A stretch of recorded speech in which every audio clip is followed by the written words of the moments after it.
അസ്സലാമു അലൈക്കും വറഹ്മത്തുള്ളാഹി വബറകാതുഹു. ഇന്ന് സോഷ്യൽ മീഡിയയിൽ പണ്ഡിത വേഷം ധരിച്ചവർ തന്നെ ഹിജാബിട്ട് സ്വന്തം ഭാര്യയുമായി ചേർന്ന് നിൽക്കുന്നതും സല്ലപിക്കുന്നതുമായ റീൽസും ഫോട്ടോസും പ്രദർശിപ്പിക്കുന്നത് മാന്യതയല്ല.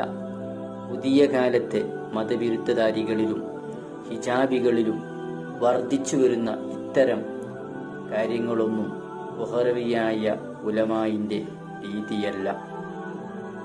സ്വകാര്യ നിമിഷങ്ങൾ സ്വകാര്യമായി സൂക്ഷിക്കേണ്ടതാണല്ലോ. മൗലവിമാർ നിന്നു പാത്തിയാൽ കുട്ടികൾ നടന്നു പാത്തുമെന്ന പഴമൊഴി എവിടെയോ ഞാൻ കേട്ടതോർക്കുന്നു. മതം പഠിച്ചവർ തന്നെ ഇങ്ങനെ തോന്നിവാസം ചെയ്യുന്നെങ്കിൽ സാധാരണക്കാരുടെ അവസ്ഥ പറയാനുണ്ടോ? ഹിജാബ് ധരിച്ചാൽ എവിടെയും പ്രത്യക്ഷപ്പെടാം, പ്രദർശിപ്പിക്കാം എന്ന ധാരണ ഹിജാബിന്റെ പവിത്രതയെ കളങ്കപ്പെടുത്തുന്നതുമാണ്. സ്ത്രീയുടെ ശരീരഭാഗങ്ങൾ മറയോടുകൂടിയാണെങ്കിലും കണ്ടു ആസ്വദിക്കൽ തെറ്റാണ്.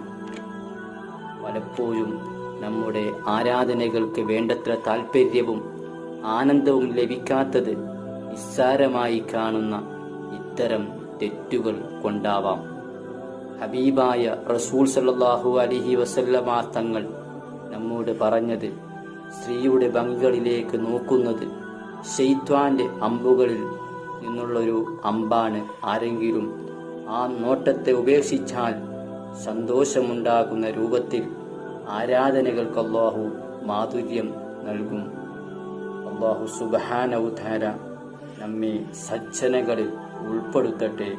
നമ്മൾ നിന്ന് വന്നുപോയ എല്ലാ തെറ്റുകുറ്റങ്ങളും അല്ലാഹു പുറത്തു തരട്ടെ.